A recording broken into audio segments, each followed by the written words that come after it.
Oh boy. I'm not really sure how to properly start these types of stories, but I'm gonna try to get to the point as fast as possible. See, I'm kind of on a timer here. I'm currently writing this on one of those computers in the library at my college. As I type, I feel like I'm being watched from the shadows. I know it sounds crazy, but I need to get this story out somehow. Nobody here will believe anything I say. I'm falling behind on all of my schoolwork to the point where I might be put on academic probation. I also got fired from my part-time job because I was scaring the customers. Anyways, I want to do at least something so I can tell myself this was all worth it. Even still, it might not even matter in the end. Last year, I met a guy named Jack Driscoll. He was a pretty chill dude for the most part, and we actually became pretty good friends. My name is Ethan, by the way, and I'm currently finishing up my senior year in college. Well, trying to finish up my senior year. Anyways, as I was saying, Jack and I started to become good friends after we found out we were pretty much into all the same stuff. We both liked the same types of video games, the same movie genres, and even had the same tastes in clothes. I had other friends, sure, but nobody that was interested in the same things as I was. Sadly, this all changed last winter. Jack started hanging out with a girl from one of our classes named Elisa. It wasn't long before he asked her out, and the two became an item. At first, I was happy for him. He never had the best luck with the ladies, so it was nice to see him with someone who genuinely liked him. We would all hang out from time to time, and she came off as a really nice girl. Hell, I was even finding myself getting a little jealous. About a month into their relationship, I noticed things started to change. Jack would stop hanging out with his friends and spend more time with Elisa. At first, I figured this was normal. A lot of people will want to spend more time with their significant other, and there really isn't anything wrong with that. I'd still see him and we'd play video games online together after class, so I didn't think much of it. Then things started to get weird. One morning, the two of us were waiting in line at the cafeteria. The food at our school wasn't the best, but it was fine for what it was. We got there a little late, so the line was already pretty long, but nothing we weren't used to. I guess we should have gotten here earlier, huh? I laughed. Jack didn't say anything. Hey buddy, you still asleep? I joked as I nudged his shoulder. Shut up, he murmured. I was taken aback by his response since he sounded genuinely angry. I'm only joking, I explained. Did you not get enough sleep last night or what? This line is too fucking long. I need to get out of here. Some of the other students started staring at us now. Jack realized this and turned around. You got a problem? He yelled at the girls behind us. The girl froze and grabbed her friend's hand. Dude, what the hell? Calm down, I yelled back. I had no idea why he was acting like this. It wasn't like him at all. Jack didn't say a word. Instead, he just turned towards the door and ran out of the building. After that incident, I didn't talk to him. I did try to get his attention in class for a while, but it was no use. After a few days, I stopped trying altogether. After a week, Jack stopped showing up to class. One night, I ran into Elisa in the hallway. I was done with classes for the day and was ready to head back to my apartment. Hey, Elisa, I said with a smile. Oh, hi, Ethan, she said, smiling back. For some reason, her smile sent a chill down my spine. Why did she seem so happy when her boyfriend was clearly not doing well? I adjusted my backpack before I spoke again. So, what's up with Jack? Is he okay? Elisa looked up, almost like she was thinking of the answer to a math problem. She turned back to me and answered cheerfully. He's perfectly fine, she said with a grin. He's actually better than ever. Oh, okay, I said, clearly unconvinced. Well, in that case, could you tell him that better than ever, she interrupted. This startled me. I wasn't sure why, but something about this girl suddenly felt sinister. She walked away, leaving me standing there in my confusion. I snapped out of the weird trance I was in. This is stupid, I thought to myself. I'll just try calling him again. I had called him before, but stopped trying when I was convinced he wouldn't pick up. That night, I decided to call him and ask if I could come over. To my surprise, he answered immediately. "Yo," Jack answered. "Hey, man, what's up?" I asked. "What do you want?" "Is everything okay with you? You seemed off lately." Silence. "Hello? Are you home?" "Yeah, what?" "I'm coming over." After Jack told me he was on his way, the call ended. I'm not going to lie. I was pretty scared. The tone of his voice sounded panicked, almost like he was trying to get out of whatever situation he was in. About 45 minutes after the phone call, I heard a knock at my door. "Hey," I said as I greeted Jack at the door. "What's up?"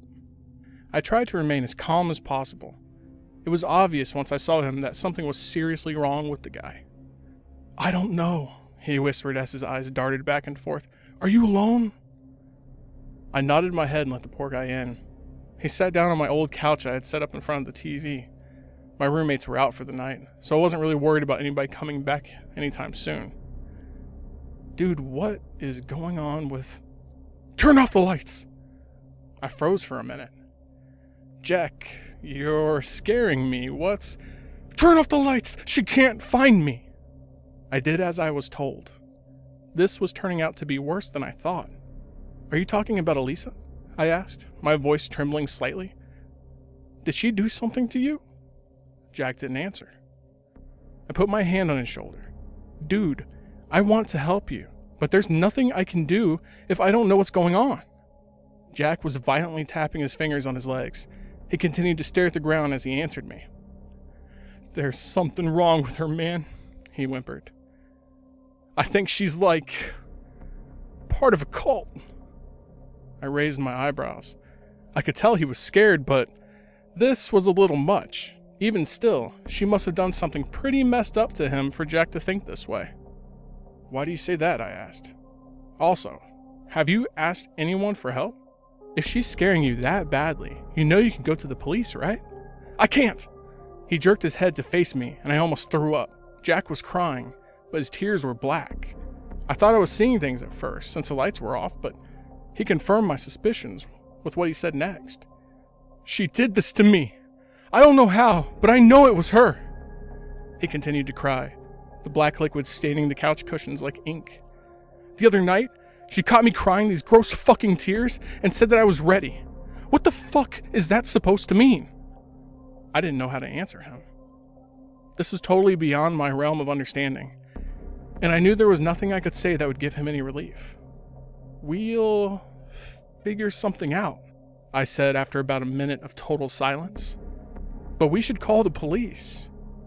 You should also go to the hospital. Whatever is going on with your eyes can't be good and needs to be looked at." Jack wiped his face with the sleeve of his hoodie. "She can't find me," he said, calming down a little. "If she finds me, I'll..." Jack fell silent as we heard a soft knock at my front door. "Jackie, I know you're in there." It was a girl's voice. "It's time to go. They're waiting for us. Your friend can come too if he wants to." Jack sprung up from the couch, ran towards the back door, and disappeared into the woods behind my apartment. "Jack, wait!" I yelled. It was useless.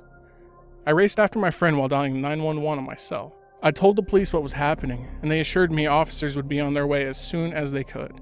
Before I could respond, something hit me over the head and I blacked out.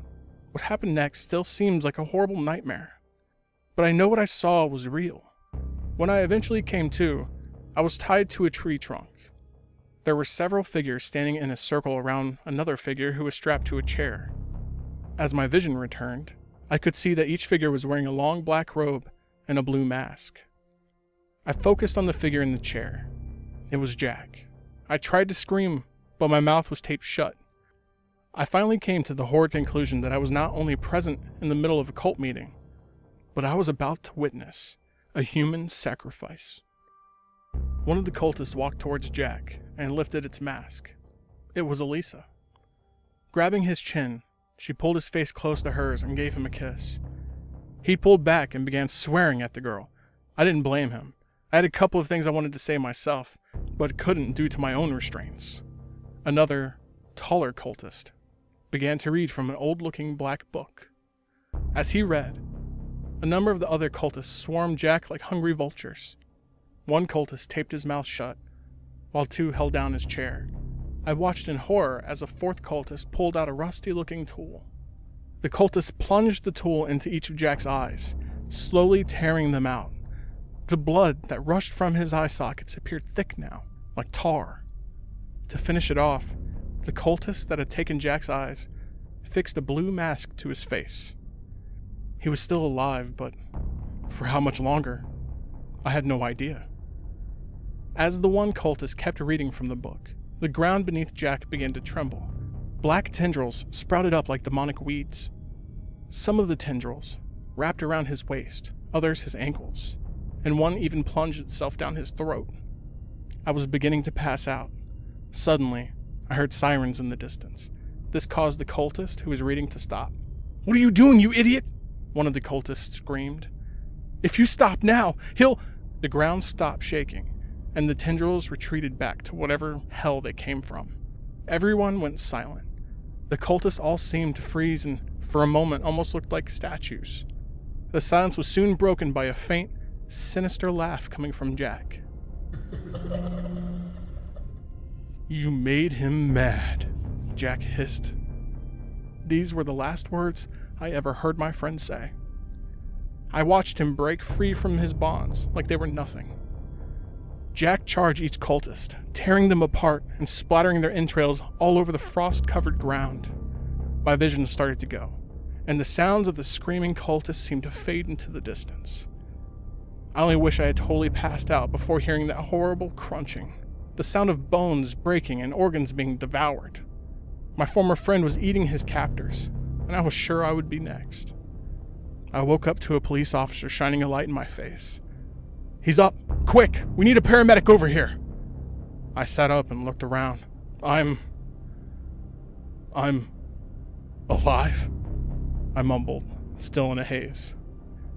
"I know you just went through some shit, kid, but is there anything you can tell us about what happened?" the officer asked. "Leave him alone," another officer ordered. "We can question him after we get him out of this hellhole. The kid's got a massive cut on his side." "Right. Sorry, kid." I looked down and noticed that my shirt was soaked in my own blood. I couldn't feel anything due to my current state, but it looked bad. I didn't speak the entire way to the hospital. I didn't know what to say. Things got even worse when the doctor told me that while I would survive, I was missing one of my kidneys. It's been a little over a year now since all this went down. Everyone has already heard about it on the news, and the school came under some heavy fire for not noticing something this big happening near their campus. Jack Driscoll is still missing, and is currently responsible for the murder of 10 students and the attempted murder of 1. I've gone on for long enough at this point. I guess I just really needed to get it all out somehow. I still don't know what the cult was for, why it was formed, or what it was trying to summon. Obviously, no one will look into this further, because it sounds too ridiculous. But I'm hoping someone reading this will. If not, then I guess just be careful. You can't trust everyone after all.